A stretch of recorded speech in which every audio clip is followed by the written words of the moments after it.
कालसेट की काना लिखी नीलमणि बाबू सम्मान सहित 50 टंका प्रदान कर मंथरा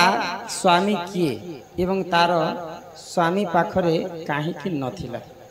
मंथरा तो आसी कईकेयी संगे अयोध्यापुर की स्वामी थिले हाँ थिले मंथरार कथा गोटे कथा अच्छे कथा कथार कही दे समय है न तो सत्य जुगरे गोलक बिहारी विष्णु को दुई जन जगी कर रही थे जय एवं विजय तो सत्य जुगरे जय विजय जितेबले बैकुंठपुर विष्णु को जगी कर रही थे से समय देवदासी जने थे नाम हूँ प्रभावती तो प्रभावती नारी दिने जय विजय को प्रेम भिक्षा करते तो जय विजय मना करदे तो से प्रभावती नारी जेन्ता करी मैं जय विजय को मोर स्वामी रूप में ग्रहण करी तपस्या बसी तो से समय जय देवतांकर अभिशाप्य कारण तीनिटा जुगरे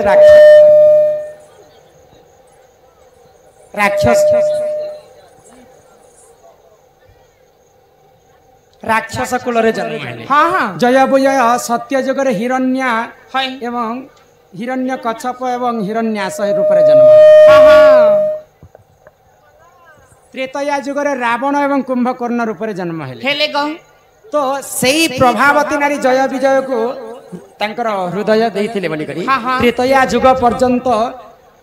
जगी कर रही तपस्या करी तो त्रेतया जुग रे दिन प्रभावती नारी घोर तपस्या करथिले आ रावण जे कर प्रभावती नारी को प्रेम भिक्षा कला तो प्रभावती नारी मना कले तो रावणंकर हस्त रे ही प्रभावती नारी मृत्यु होता तो से प्रभावती नारी काना त्रेतया जुगरे पुनर्बार जन्म है मंथरा रूप तो मंथरा जाइए अयोध्यापुर को कईकेयी संगे तो रावण होचन प्रकृते मंथरांकर स्वामी स्वामी रूप में सत्य जुगर जय विजय को मन देते बोलिक से जय विजय रावण होकर जन्म है बिहान हितरे भी स्वामी रूप में ग्रहण करते मंथरा से कथार अच्छे लंकागढ़ रावण मला आउ अयोध्या किए विधवा है लंकागढ़ रावण मला समय अयोध्या मंथरा विधवा होती तो रावण ही प्रकृते मंथरांकर स्वामी ननी न घर के जिमा बनी